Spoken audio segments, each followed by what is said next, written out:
Un balado Radio-Canada audio.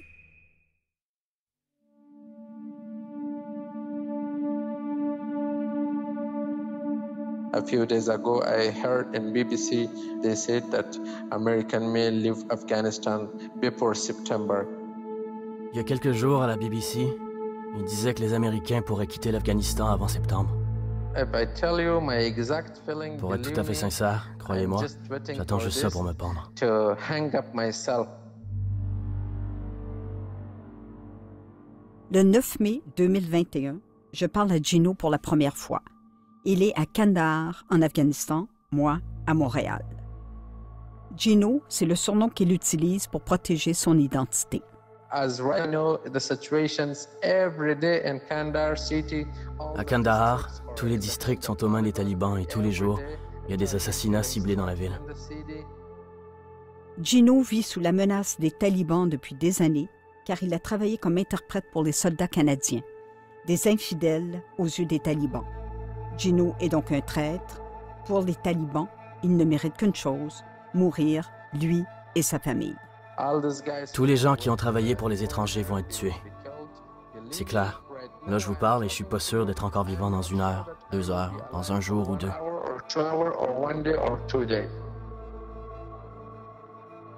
J'ai été 8 fois en Afghanistan de 1996 à 2014. En 2007, lors d'un de mes reportages, j'avais remarqué que les interprètes camouflaient leur visage. Pourquoi se cacher derrière un foulard et d'épaisses lunettes fumées alors que le thermomètre grimpait à 40 degrés? J'avais écrit un article dans la presse sur ces interprètes. Depuis, cette image d'Afghans qui mettent leur vie en danger pour aider les Canadiens ne m'a pas quitté. 14 ans plus tard, avec le retrait des Américains et des troupes de l'OTAN, Gino craint le pire. Et il a raison. L'avancée des talibans est fulgurante et l'armée afghane n'arrive pas à freiner leur progression. En mai, au moment où je parle à Gino, tout le monde croit que les talibans prendront de 6 à 9 mois avant de conquérir la capitale.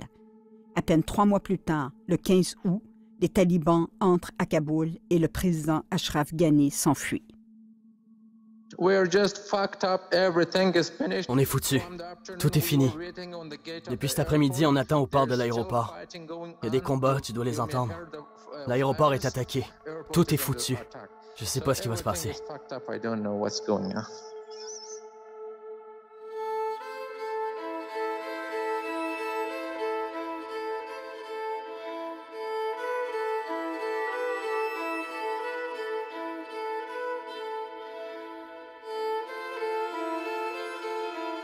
Je m'appelle Michèle Ouimet.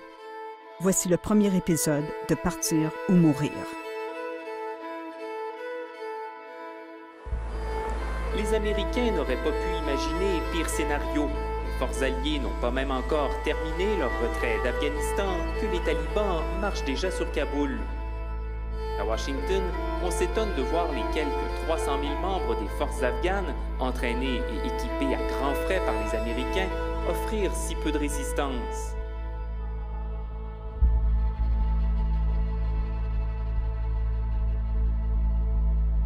Afghanistan, décembre 1996. J'atterris à l'aube à Islamabad, la capitale du Pakistan, vannée. Je viens de traverser la moitié de la planète dans un avion, tassé comme une sardine, avec en prime 2 nuits blanches. Incapable de dormir, j'ai somnolé par à-coups, 10 ou 15 minutes, sans plus. J'ai passé mes nuits à parcourir des articles sur le Pakistan et l'Afghanistan, mais plus je lisais, plus je constatais l'étendue de mon ignorance. J'ai sous-estimé la complexité de l'Afghanistan, faite de tribus et de clans, où aucune ethnie n'est majoritaire. Les Pashtuns, dont font partie les talibans, forment 40% de la population. Au cours des siècles, l'Afghanistan a été envahi par les Perses, les Indiens, les Britanniques et les Soviétiques. Ce pays rude, aux montagnes infranchissables, aux paysages lunaires et aux hommes taillés à la hache, a expulsé tous les conquérants. Les Russes ont débarqué à Kaboul le 25 décembre 1979. Pendant 10 ans, Américains et Russes se sont battus sur le sol afghan. La CIA finançait les Moudjahidines, Ben Laden en tête, pour combattre les Russes. Aux côtés de Ben Laden, le Mollah Omar, le chef des talibans. Des liens étroits unissaient les 2 hommes devenus frères d'armes. L'occupation soviétique marque le début du chaos. La présence des Russes a plongé le pays dans la guerre. Le bilan a été catastrophique. 1 million de morts et 3 millions de réfugiés. Le Vietnam russe, disent les experts. L'URSS en Afghanistan, les États-Unis au Vietnam. Même retrait chaotique, même échec, même humiliation d'une grande puissance devant la résistance d'un petit peuple. Petit entre guillemets. En 1989, le départ des Russes a précipité l'Afghanistan dans un nouveau cycle de violence et d'anarchie. Le pays a connu 4 ans de guerre civile sanglante de 1992 à 1996. En plus de s'entretuer et de terroriser la population, les Moudjahidines se battaient contre un ennemi puissant, les talibans. Équipés et financés par le Pakistan avec le soutien de l'Arabie saoudite, les talibans sont vite devenus incontournables. En septembre 1996, lorsque les talibans ont mis la main sur Kaboul, leur victoire a été accueillie avec un mélange de peur et de soulagement. Plusieurs Afghans préféraient leur délire religieux à la violence des Moudjahidines.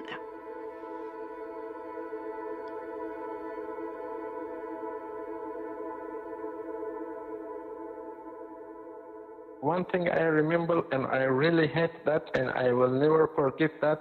One day I was. Une chose dont je me souviens que j'ai détesté et que je pardonnerai jamais. Un jour, j'étais dans la boutique de mon père, je l'aidais. J'étais très petit.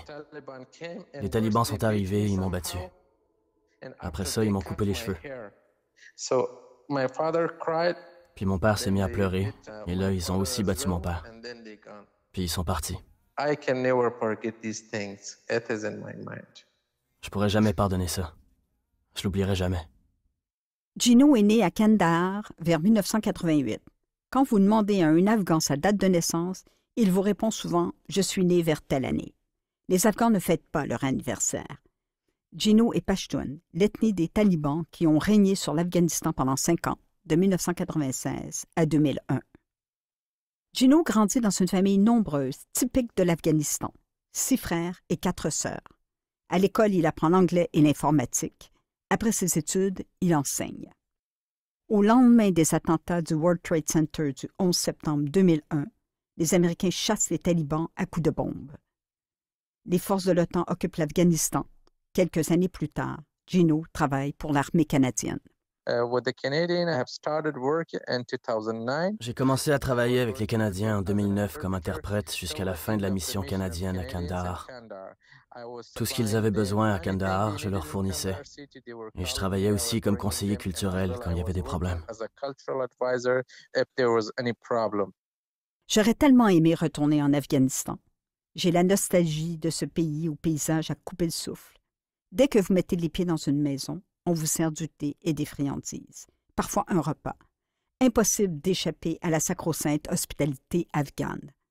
Sauf que c'est un pays dangereux pour les Occidentaux et les Afghans qui ont coopéré avec les armées étrangères. En mai, quand on a commencé le balado, j'ignorais que l'Afghanistan tomberait aux mains des talibans en quelques mois. Un pays non seulement dangereux, mais aussi imprévisible qu'a déjoué tous les experts. Je me suis donc résignée à interviewer Gino et les autres interprètes au téléphone. Par contre, je rencontre des gens au Canada. En 2010, Gino a travaillé étroitement avec un soldat canadien pendant 4 mois. Ce soldat a spontanément accepté de me donner une entrevue, car le sort de Gino lui tient à cœur. Mais il avait oublié un détail, il aurait dû demander la permission à son adjudant-chef avant de me parler. Mais pour moi, pas question de demander une autorisation et de refaire l'entrevue flanquée d'un officier des relations publiques. L'armée est obsédée par le secret. En Afghanistan, tout était OPSEC, ce qui signifie Operational Security. C'est le premier mot qu'un journaliste apprenait en débarquant de l'avion à Kandahar. Bref, l'armée ne disait rien, ou presque, pour ne pas nuire à l'effort de guerre. Tout était OPSEC, même la couleur du ciel. J'ai rassuré mon soldat. Le Canada n'est plus présent en Afghanistan et j'accepte de taire son nom. Tout rentre dans l'ordre. C'est ainsi que mon soldat devient M. OPSEC. Bon matin. Ouais. Je viens juste de finir de déjeuner. Le matin, j'ai passé une voie bien raide. Ah oui? Ben, je prends de la médication. Là, puis là, ben, ça va complètement. Quand nous autres, on est arrivés en Afghanistan, comme n'importe quel mission qui commence quand tu arrives. Il faut que tu commences par t'adapter, ramasser ton matériel. L'interprète fait aussi partie du matériel, c'est les poches, mais c'est comme ça. Fait que là, il a fallu se mettre en mode recrutement. Fait que là, tu passes des entrevues. Puis finalement, ben moi, j'ai gardé Gino. C'est comme ça qu'il a commencé à travailler avec nous autres. Puis c'est sûr qu'au début, tu es toujours un peu méfiant. Tu sais pas si ce gars-là, il a un agenda. Aucune idée. Tu ne sais pas s'il se fait faire des pressions par les talibans, s'il est là comme informateur. Fait que tu fais bien attention, tu sais. Puis là, ben, au fil des opérations, puis au fil des activités, ben, tu le checkes aller, tu sais. Puis, tu sais, aussi, selon la nature des opérations que nous autres, on faisait, tu sais, on est toujours ensemble. On n'allait pas le chercher puis le reporter à la fin de la journée, on vivait avec. Fait qu'on a fini par le connaître vraiment beaucoup, là. Puis il est devenu un membre de l'équipe à part entière. Il faisait vraiment partie de notre équipe. Puis ça, je pense qu'il aimait ça. Je suis une personne éduquée. J'ai appris l'anglais et c'est tout ce que je savais. Ma famille comptait sur moi pour travailler et les nourrir. Donc c'est pour ça que j'ai commencé à travailler pour eux. La plupart des gens travaillaient pour de l'argent. Mais c'était aussi travailler pour mon pays. Je combattais les talibans qui détruisaient mon pays, qui dégradaient mon peuple. Donc je servais aussi mon pays.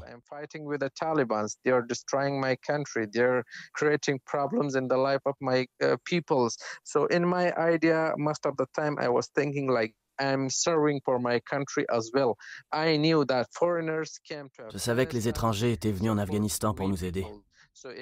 Alors s'ils viennent d'aussi loin pour nous aider, pourquoi ne pas défendre aussi notre pays?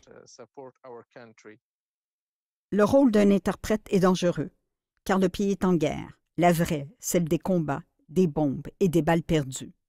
On est à des années-lumière du guide touristique. Quand tu es en zone de conflit, tout n'est pas une menace, tout n'est pas un ennemi, mais il faut que tu le saches. Puis si tu connais pas la culture, tu connais pas les coutumes, tu connais pas l'endroit, comment tu peux faire la différence entre le normal et l'anormal? C'est l'interprète qui va te le dire. Tu sais, je vois pas comment tu peux fonctionner sans ça. Puis il y a des armées qui le font. Ils font de la merde aussi. Mais un interprète ne fait pas que traduire. Ils vous disent aussi comment se comporter. Ouais. Comme on ne rentre pas dans une mosquée avec ses souliers. C'est vrai, ça, on n'en a pas parlé. Mais toutes les coutumes, toutes les douzaines d'autres, là, c'est lui qui dit ça, qui dit quoi faire. Là. Comme par exemple? Ben, comme par exemple, quand tu es invité, tu te sers pas le premier. Quand tu es invité, tu t'assis comme un Afghan où tu croises tes pieds, tu t'étends pas les pieds sur le tapis. T'sais? Si on te demande d'enlever tes bottes, t'enlèves tes bottes. Des fois, les Afghans disaient « gardez vos bottes », parce qu'ils savent que c'est long. Puis tout, moi, je les enlevais pareil. Puis veux pas, c'était super apprécié. C'est tous des petits gestes comme ça qui font en sorte qu'à un moment donné, tu gagnes le respect. Puis que tu te mets pas de monde à dos. Tous des petits détails comme ça. Pour être dédaigneux, tu sais. On t'offre de la bouffe, mange-la. T'aimes pas ça, ça n'a pas l'air bon. Prends un respire, là, mange-la pareil. Hey, je me suis fait offrir, là, des fesses de mouton. C'était tellement dégueulasse. C'est un cube de graisse. Eux autres, ils triplent là-dessus, ils mangent ça comme des bonbons. Ils t'offrent ça. C'est comme la meilleure partie du souper. Pour que ça, tu manges ça, tu essaies de pas faire de grimaces puis de sourire, mais c'est totalement pas bon, là, t'sais. Puis c'est une marque de respect, juste de prendre ce qu'on t'offre. Ben, tu sais, Gino, moi, il m'a tout expliqué ça, là. Puis moi, j'étais super curieux, puis j'étais super enclin à... Fait que j'ai toujours eu des bonnes relations avec les locaux puis avec les Afghans, parce que je refusais rien.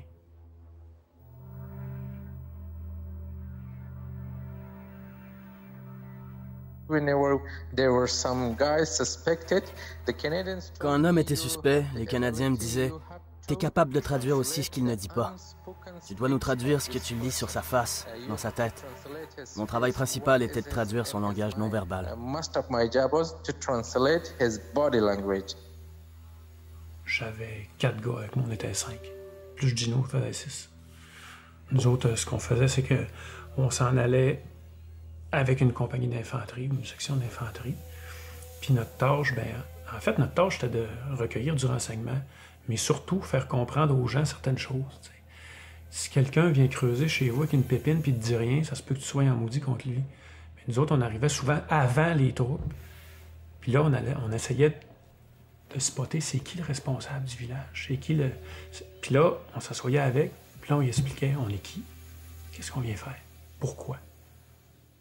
Puis ça nous évitait bien des attaques.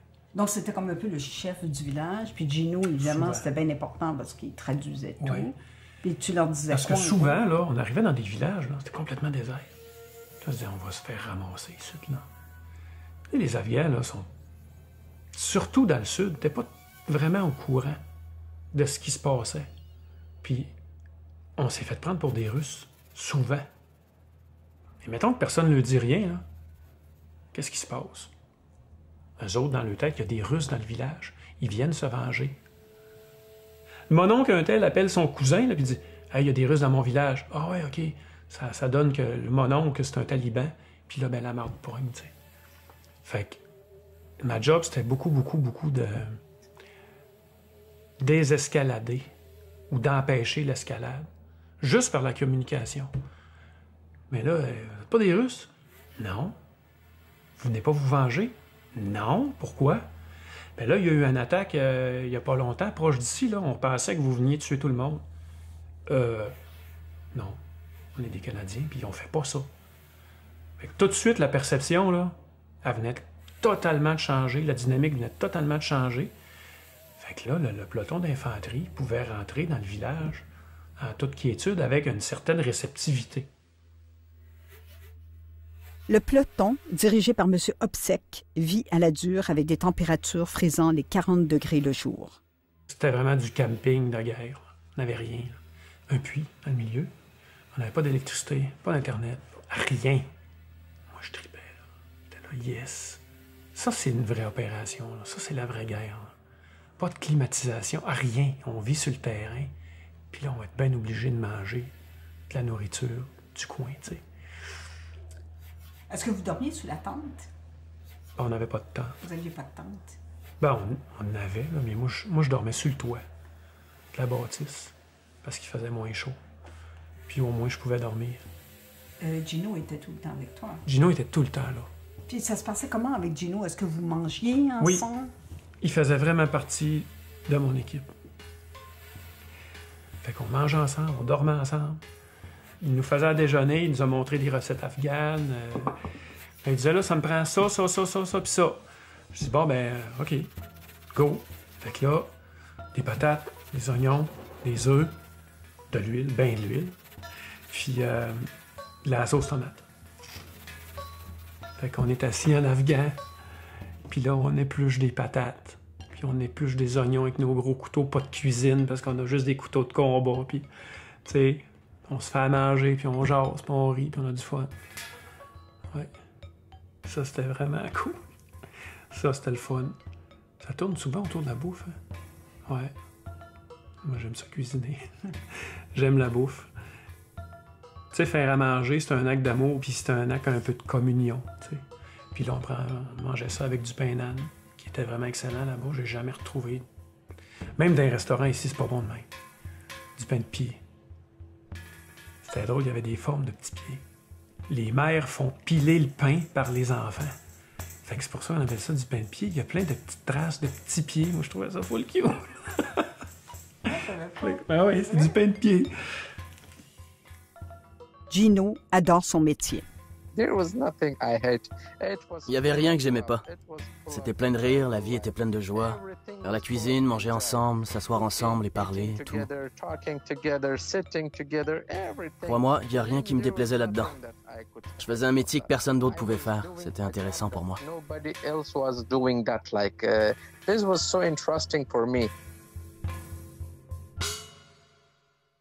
À l'aube des années 2010, Gino se croit invincible. We have power. I'm working with the forces, so Taliban is nothing for us. They can't create problem for us. On a le pouvoir, je travaille avec les forces, les talibans, c'est rien pour nous. Ils ne sont plus un problème pour nous. À chaque jour, les talibans sont moins forts et bientôt l'Afghanistan sera libre. Plus de combats et plus personne créera de trouble.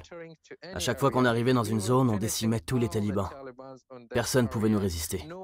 Alors je pensais que les talibans étaient finis. Je croyais à ça. À ce moment-là, j'étais convaincu à 100% que les talibans étaient finis.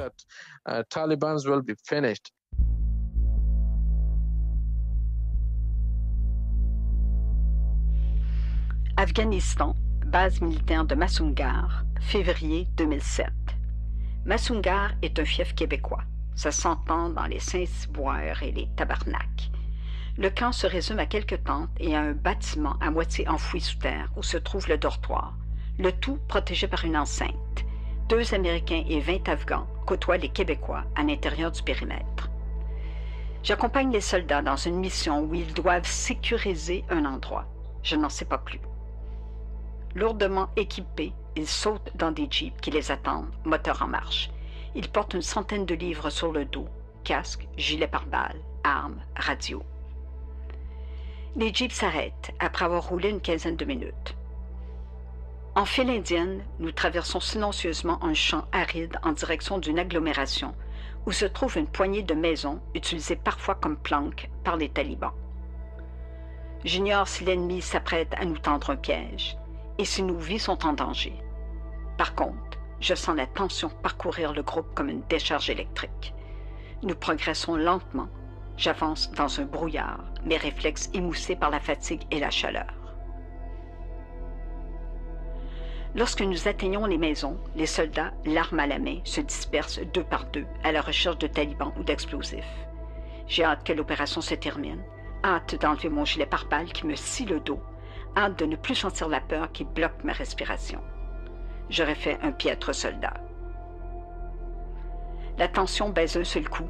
Les hommes enlèvent leur casque et s'assoient par terre. Certains grillent une cigarette. Aucun taliban en vue. L'endroit est sécurisé. On retourne à la base.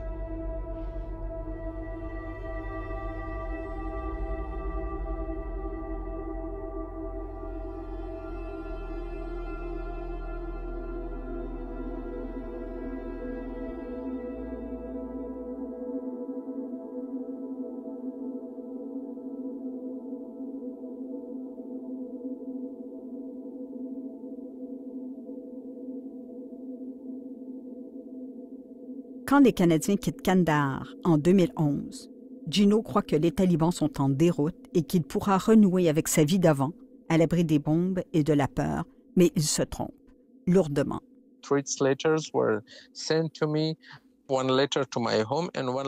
J'ai reçu des lettres de menaces.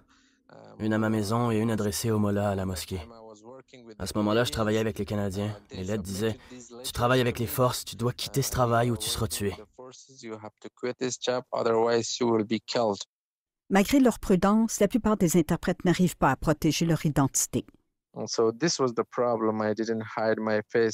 C'était ça le problème. Je cachais pas mon visage. Malheureusement, les premiers jours, je me cachais. Pendant quelques jours, j'ai caché mon visage, mais après, il faisait tellement chaud et je pensais que personne m'embêterait parce que je travaillais avec les forces armées et personne pourrait me faire de problème.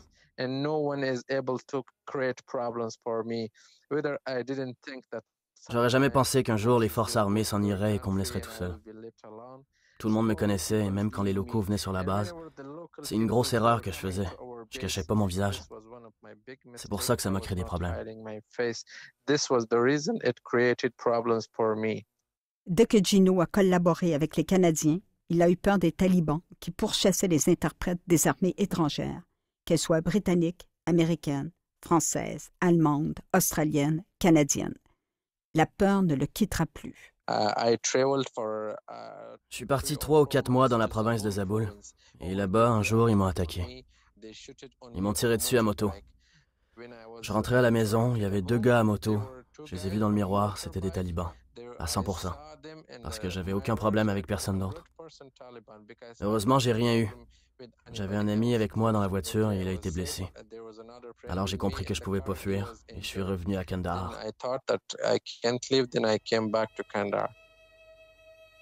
En 2014, il part au Pakistan, le pays voisin. Il contacte un passeur qui lui fait miroiter le rêve européen. Il exige 20 000 US, la moitié payable immédiatement. Gino puise dans ses économies réalisées lorsqu'il travaillait comme interprète. Il ne reverra jamais le passeur, ni ses 10 000 $. Gino se tourne vers les Nations unies pour les réfugiés. Son dossier chemine, mais ses espoirs s'écroulent soudainement.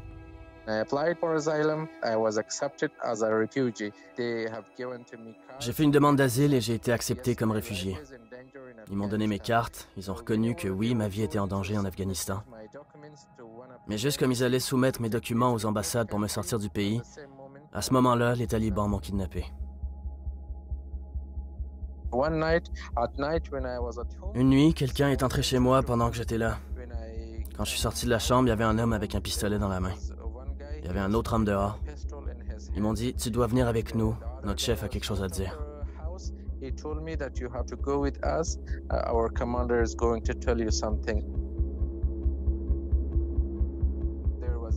Ils avaient une madrasa dans la province de Chaman.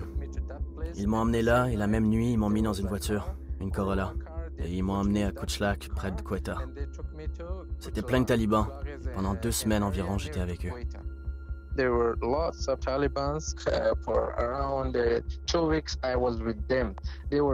me disaient, t'es un interprète, t'as aidé les étrangers, t'as travaillé avec les forces étrangères, t'es pas un musulman, t'es un infidèle, tu dois mourir. Tous les jours, ils me disaient ça. En fait, j'attendais le moment où ils allaient me tuer. Mais après 10 ou 12 jours, un homme est venu une nuit et il m'a dit, « Selon la charia, tu dois être tué. Mais il y a une manière pour toi de t'en sortir. Un de nos commandants a besoin d'un rein. Si tu donnes un rein à notre chef, on ne te tuera pas, on te laissera partir. Mais ça sera à 2 conditions. D'abord, tu ne devras jamais retourner en Afghanistan. Et la deuxième condition, c'est que tout ça doit rester secret. Parce que ça donnerait une mauvaise image de l'émirat islamique d'Afghanistan.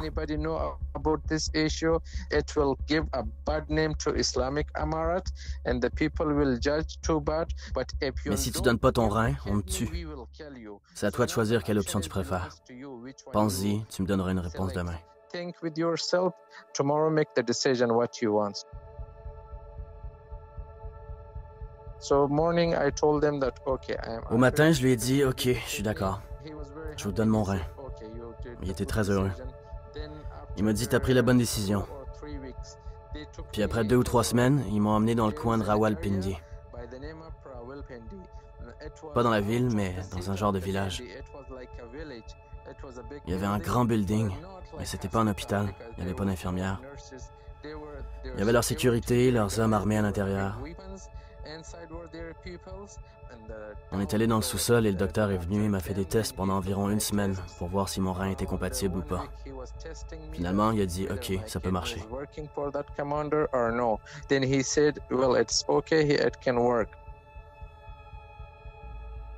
4 jours après l'opération, Gino est transféré dans un autre village pakistanais où il passera 1 mois. Le médecin vérifie son état tous les 2 ou 3 jours. Après 1 mois, le docteur a dit « OK, il peut y aller ». Là, ils m'ont ramené à Kuchlak et ils m'ont dit « T'as pris la bonne décision, t'as sauvé notre commandant.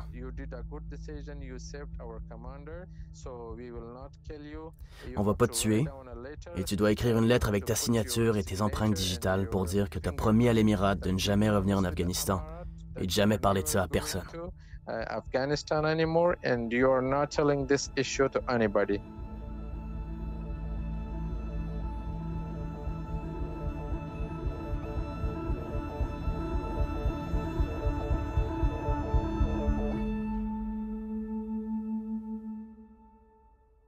Je doute parce que l'histoire me semble improbable. Gino a-t-il été kidnappé par les talibans? Lui ont-ils enlevé un rein? J'ai un fixeur, c'est-à-dire un Afghan qui a longtemps travaillé avec des journalistes canadiens. Son nom, Mohamed Sharif Sharaf. À ma demande, il amène Gino à l'hôpital de Kandahar. Le docteur Suleiman Amiradza l'examine. Yeah, I have seen a surgical scar on his left side. J'ai constaté une cicatrice chirurgicale du côté gauche et après, j'ai conseillé de faire une échographie. Et l'échographie montre qu'un rein a été retiré. Sonography report shows that one kidney is removed. Mais le rein a-t-il été transplanté dans le corps d'un commandant taliban? Je consulte un deuxième médecin. Le docteur Jamshin Khan est urologue à Kaboul. Il qualifie l'histoire d'invraisemblable. C'est totalement faux. Ce qu'il prétend est faux. Parce que, comme vous le savez, le rein, c'est pas quelque chose que tu retires à quelqu'un et que tu colles à quelqu'un d'autre.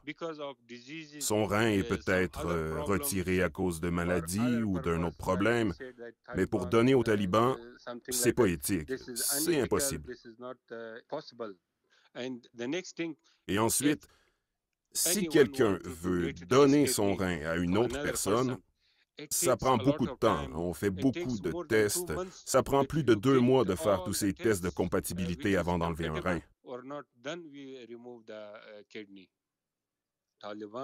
Les talibans, ils n'ont pas de clinique, ils n'ont pas de chirurgien expérimenté. Non, je pense qu'ils mentent. C'est pas vrai. Les talibans n'ont pas de clinique en Afghanistan, sauf que l'opération s'est déroulée au Pakistan. Mon facteur Mohamed, lui, croit Gino. Je pense qu'il n'a pas vendu son rein. Il n'est pas pauvre au point de vendre un rein. Sa situation économique est très bonne. Gino s'emporte. Il est en colère contre moi. Il n'aime ni mes questions ni mes doutes. Je vous avais dit, si vous faites ça légalement dans un hôpital régulier, ça sera probablement très difficile. Mais pendant 10-12 jours, on était là-bas. Il faisait des tests de culture ou de tissu ou un truc comme ça. Et tous les 2-3 jours, il prenait mon sang pour le tester.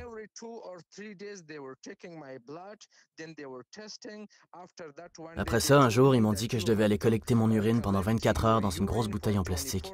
C'est pour ça qu'on est resté 10 à 12 jours là-bas dans cet hôpital, à cause de ces tests.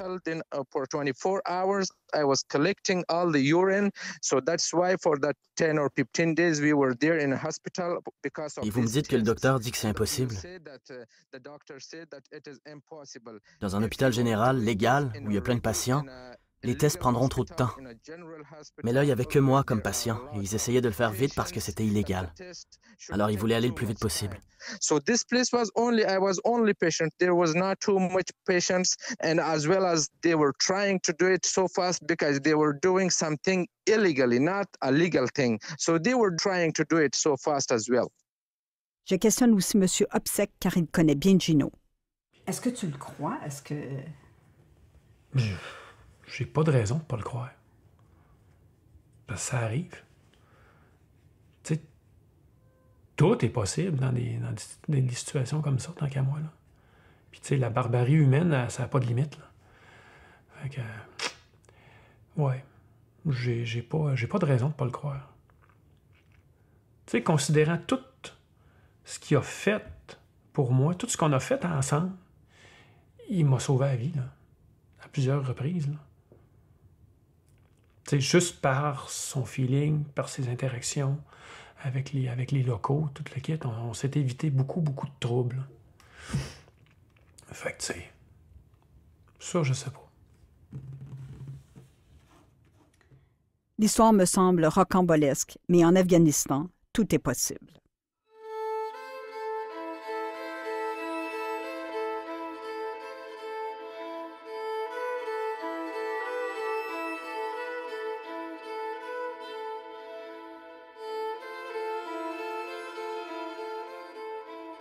Selon Gino, les talibans le relâchent fin 2017 avec un rein en moins. Affaibli, il est harcelé par la police pakistanaise qui tolère mal la présence des nombreux réfugiés afghans. En 2019, il revient secrètement en Afghanistan. Il vit désormais comme un clandestin dans son propre pays, hanté par la peur que les talibans lui tranchent la gorge. Je joue un jeu de loterie. 1 ou 2 jours chez un proche, 2-3 jours chez un autre proche, mais pas chez n'importe qui. Seulement ceux en qui j'ai 100% confiance. Je vis comme ça à Kandahar. Je change de place pour être en sécurité.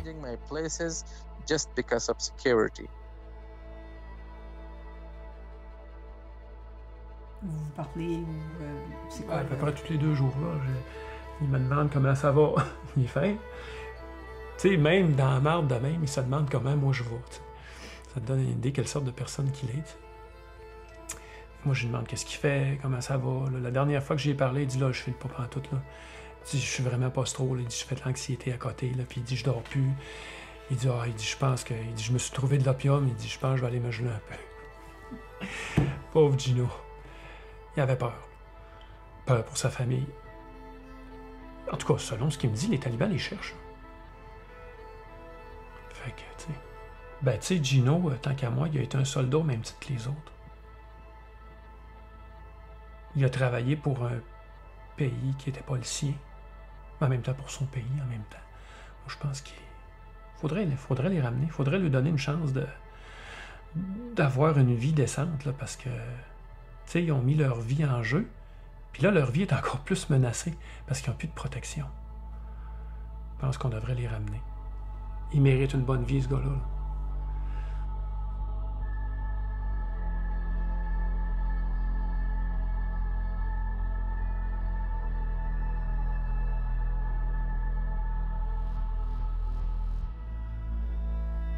Quand je rencontre M. Opsek en juin 2021, les talibans encerclent Kandahar, la deuxième ville en importance en Afghanistan, celle qu'ils ont conquise en 1994, 2 ans avant que la capitale Kaboul ne tombe entre leurs mains. Pendant que les Américains, les Britanniques, les Allemands, les Français courent au chevet de leurs interprètes, le Canada reste muet. Aucun programme de rapatriement n'est annoncé, mais en coulisses, me dit-on, les politiciens s'activent. Gino, lui, panique. Il m'écrit des kilomètres de messages sur WhatsApp. Robert Saint-Aubin est l'adjoint du député libéral fédéral Marcus Polawski. Depuis 2 ans, il travaille d'arrache-pied sur le dossier des interprètes. Il prend Gino sous son aile. Me and Wendy from Afghan Interpreters Canada were told yesterday. Hier, le ministère de l'Immigration nous a contacté, Wendy Long de Afghan Interpreters Canada et moi, pour confirmer quelque chose qu'on savait déjà. Le gouvernement travaille sur un programme et il compte ouvrir ce programme pour les interprètes bientôt. Mais certains des interprètes sont à Kandahar, et Kandahar est entouré par les talibans. Donc, la seule issue restante, c'est l'aéroport, qui est attaqué à la roquette presque tous les jours. Si les talibans prennent l'aéroport ou s'ils le mettent hors service suite à une attaque, ils sont piégés. Comme on sait que le programme arrive bientôt, nous, on veut s'assurer qu'ils sont vivants et en mesure de postuler au programme. S'ils mouraient avant, ce serait vraiment une tragédie.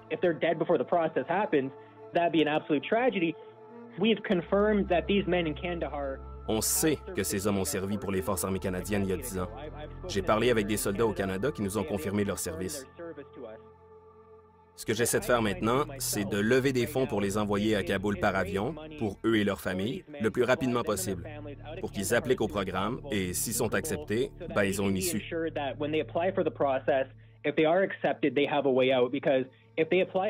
appliquent de Kandahar et que l'aéroport ferme, même s'ils sont acceptés au programme, ils vont être piégés. Robert Saint-Aubin envoie de l'argent à Gino pour qu'il quitte Kandahar et s'installe à Kaboul avec sa femme et ses 4 enfants. Ils vivent dans un hôtel et n'osent pas sortir de peur d'être repérés par les talibans. Prisonniers, mais remplis d'espoir. Avec un peu de chance, ils vont ouvrir le programme en juin ou peut-être début juillet. Je suis à peu près en sécurité, alors je suis heureux.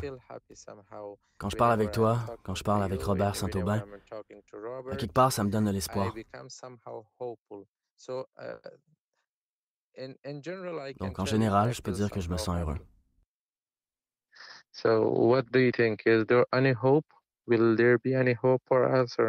Et toi, t'en penses quoi?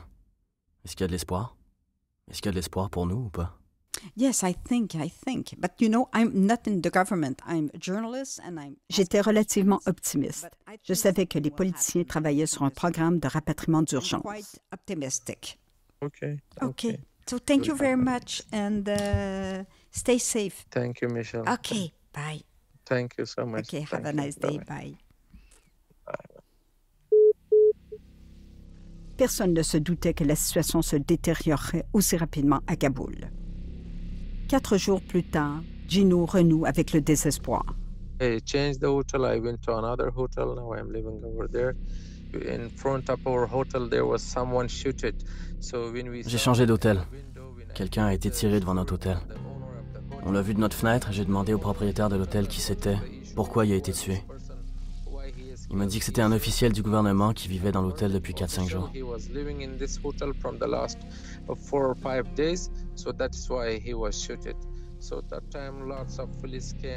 Plein de police sont venus et ils ont fouillé toutes les chambres, parlé à tout le monde. J'ai eu vraiment peur, et mes enfants aussi. Ils ont vu le cadavre par la fenêtre, ça les a vraiment stressés.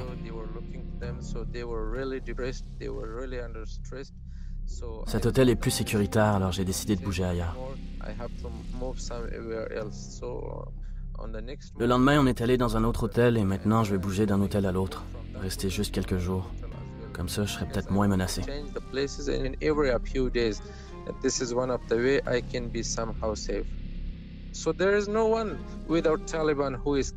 n'y a personne qui tue ici en dehors des talibans.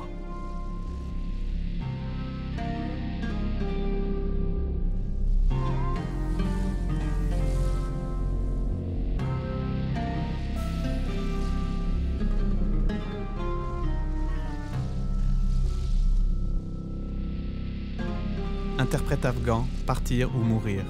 Un balado de Michel Ouimet réalisé par Cédric Chabuel. Avec des extraits du livre Partir pour raconter de Michel Ouimet aux éditions du Boréal. Avec les voix de Alexandre Bacon, Étienne Blanchette, Alexandre Fortin et François-Simon Poirier.